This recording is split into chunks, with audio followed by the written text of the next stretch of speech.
ఆ మధ్య కాలంలో ఢిల్లీలో జరిగిన నిర్భయ హత్యాచార ఘటనను గుర్తుకు తెస్తూ అంత కిరాతకంగా పశ్చిమ బెంగాల్ రాష్ట్రంలోని కోల్కతా మహానగరంలో మరో హత్యాచార ఘటన చోటు చేసుకున్న విషయం మనందరికీ తెలిసిందే.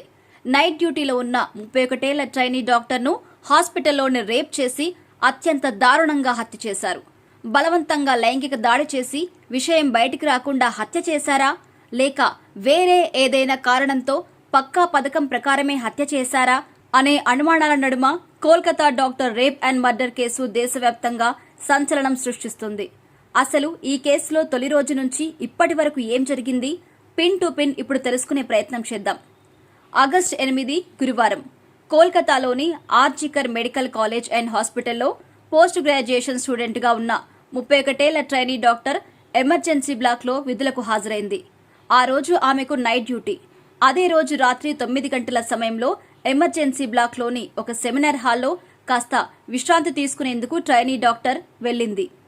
ఆగస్టు 9 శుక్రవారం ఉదయం ఆసుపత్రి సిబ్బంది సెమినార్ హాల్లోకి వెళ్లి చూడగా ట్రైనీ డాక్టర్ అర్ధనగ్నంగా సెమినార్ హాల్లో శవమై పడి ఉంది. శరీరంపై తీవ్ర గాయాలున్నాయి. కళ్ళు, నోటి నుంచి రక్తం కారుతూ కనిపించింది. వెంటనే పోలీసులకు సమాచారం అందించారు. డాక్టర్ తల్లిదండ్రులు కూడా అక్కడికి చేరుకున్నారు. ప్రాథమిక దర్యాప్తు చేపట్టిన పోలీసులు అనుమానాస్పద మృతిగా కేసు నమోదు చేసుకున్నారు. మృతదేహాన్ని గుర్తించిన తర్వాత 3 గంటల వరకు తల్లిదండ్రులను బాడీని చూసేందుకు అనుమతించలేదు. నిందితుడి గుర్తింపు. శుక్రవారం ఉదయం ఆసుపత్రికి చేరుకున్న పోలీసులు ఎమర్జెన్సీ బ్లాక్ వద్ద ఉన్న సీసీటీవీ ఫుటేజ్ ఆధారంగా ఆసుపత్రి అవుట్ పోస్టులో సివిక్ వాలంటీర్గా పనిచేస్తున్న సంజయ్ రాయ్ అదే రోజు రాత్రి 4 గంటల సమయంలో ఎమర్జెన్సీ బ్లాక్లోని సెమినార్లోకి వెళ్తున్నట్టుగా గుర్తించారు. కొద్దిసేపటి తర్వాత అతను బయటికి రావడం కూడా అందులో రికార్డైంది. అలాగే డాక్టర్ మృతదేహం పక్కన బ్లూటూత్ హెడ్ ఫోన్స్ దొరికాయి. అవి సంజయ్ ఫోన్తో పేరై ఉన్నాయి. దీంతో సంజయ్ రాయ్ని నిందితుడిగా అనుమానిస్తూ అతని ఇంటికి వెళ్లి పోలీసులు శుక్రవారం అతన్ని అదుపులోకి తీసుకున్నారు. అతని ఫోన్లో పోర్న్ వీడియోలు కూడా ఉన్నట్టుగా పోలీసులు గుర్తించారు. Post mortem. శుక్రవారం మధ్యాహ్నం 1:45 నుంచి 4 గంటల వరకు డాక్టర్ మృతదేహానికి పోస్ట్ మార్టం నిర్వహించారు. కళ్ళు, నోరు, ప్రైవేట్ పార్ట్స్ నుంచి బ్లీడింగ్ అయినట్టుగా అటోప్సీ రిపోర్టులో వెల్లడైంది. ఆమె ఎడమ కాలు, మెడ, కుడి చెయ్యి, ఉంగరపు వేలు, పెదవులపై కూడా గాయాలు ఉన్నట్టుగా రిపోర్టులో గుర్తించారు. అంత్యక్రియలు. శుక్రవారం రాత్రి 8:30 సమయంలో పోస్ట్ మార్టం నిర్వహించిన బాడీని బాధితురాలి తల్లిదండ్రులకు అప్పగించారు. కన్న కూతుర్ని కోల్పోయిన వాళ్లు కన్నీరు మున్నీరుగా ఏడుస్తూ డాక్టర్ అంత్యక్రియలు నిర్వహించారు. అంతకంటే ముందే ఆసుపత్రిలో డాక్టర్ హత్యాచార ఘటన కోల్కతా అంతా దావానంలా వ్యాపించడంతో నగరంలోని డాక్టర్లంతా నిరసన ప్రదర్శనలకు దిగారు. ఆలస్యంగా ఎఫ్ఐఆర్ నమోదు. ఈ దారుణ ఘటనపై పోలీసులు కాస్త నిర్లక్ష్యంగా వ్యవహరించారు అనే ఆరోపణలు కూడా ఉన్నాయి. ఎందుకంటే పోస్ట్ మార్టం తర్వాత మృతదేహాన్ని అంత్యక్రియల కోసం అప్పగించిన తర్వాత 3 గంటల తర్వాత కానీ పోలీసులు ఎఫ్ఐఆర్ నమోదు చేయలేదు. శుక్రవారం రాత్రి 8:30 మృతదేహాన్ని తల్లిదండ్రులకు అప్పగిస్తే రాత్రి 11:45 ఎఫ్ఐఆర్ నమోదు చేశారు పోలీసులు. ఈ ఆలస్యంపై సుప్రీంకోర్టు కూడా బెంగాల్ ప్రభుత్వాన్ని ప్రశ్నించింది. ఆగస్టు 11 ఆదివారం ట్రైనీ డాక్టర్ హత్యాచార ఘటన దేశవ్యాప్తంగా సంచలనంగా మారడం, కాలేజీ ప్రిన్సిపల్పై పెద్ద ఎత్తున విమర్శలు రావడంతో డాక్టర్ హత్యాచారానికి గురైన RG Kar medical college principal doctor Sandip Ghosh తన పోస్టుకు రాజీనామా చేశారు. అయితే రిజైన్ చేసే ముందు డాక్టర్ హత్యాచార ఘటనపై ఆయన చాలా నిర్లక్ష్యంగా మాట్లాడారు. రాత్రి సమయంలో క్యాంపస్లో ఒంటరిగా ఎందుకు తిరగడం అంటూ ట్రైనీ డాక్టర్దే తప్పు అన్నట్టుగా ఆయన వ్యాఖ్యానించారు. దీనిపై కూడా పెద్ద ఎత్తున స్టూడెంట్స్ నుంచి నిరసనలు కూడా వ్యక్తమయ్యాయి. దేశవ్యాప్తంగా నిరసనలు.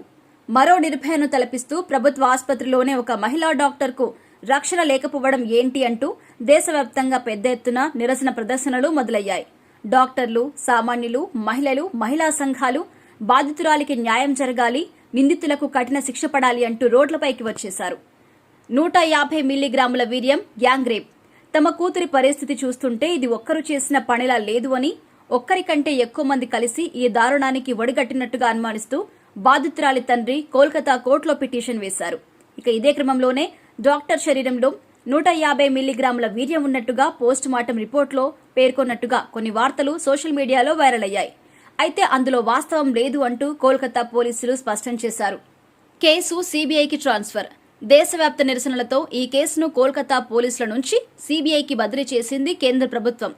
సీబీఐ రంగంలోకి దిగిన తర్వాత ట్రైనీ డాక్టర్ హత్యాచార ఘటన జరిగిన 2 రోజుల తర్వాత ఆర్జికర్ మెడికల్ కాలేజ్ ప్రిన్సిపల్ పోస్టుకు రాజీనామా చేసిన డాక్టర్ సందీప్ ఘోష్ను విచారణకు పిలిచింది. గత 4 రోజులుగా ఆయన్ను ఏకంగా 53 గంటల పాటు విచారించింది.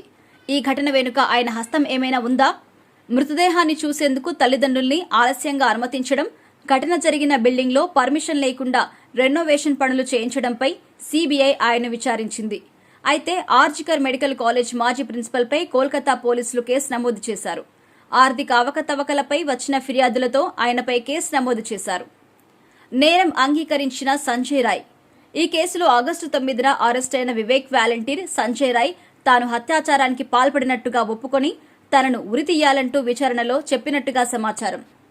ఆగస్టు 18 ఆదివారం ఈ హత్యాచార ఘటనపై దేశం నలుమూలల నుంచి పలు పిటిషన్లు రావడంతో భారతదేశ అత్యున్నత న్యాయస్థానం కోల్కతా డాక్టర్ హత్యాచార ఘటనను సుమోటోగా స్వీకరించారు. ఆగస్టు 20 మంగళవారం ఈ ఘటనపై సుప్రీంకోర్టులో chief justice of India D Y Chandrachud ఆధ్వర్యంలో 3 సభ్యుల ధర్మాసనం సుమోటోగా తీసుకున్న ఈ కేసును విచారిస్తుంది. ఆసుపత్రిలో సెక్యూరిటీ లోపాలు, బయట వ్యక్తులను అనుమతించడం, ఆలస్యంగా ఎఫ్ఐఆర్ నమోదు చేయడం వంటి విషయాలపై సుప్రీంకోర్టు ప్రశ్నల వర్షం కురిపించింది. ఈ కేసులో పశ్చిమ బెంగాల్ తరపున ప్రముఖ లాయర్ కపిల్ సిబాల్ వాదిస్తున్నారు.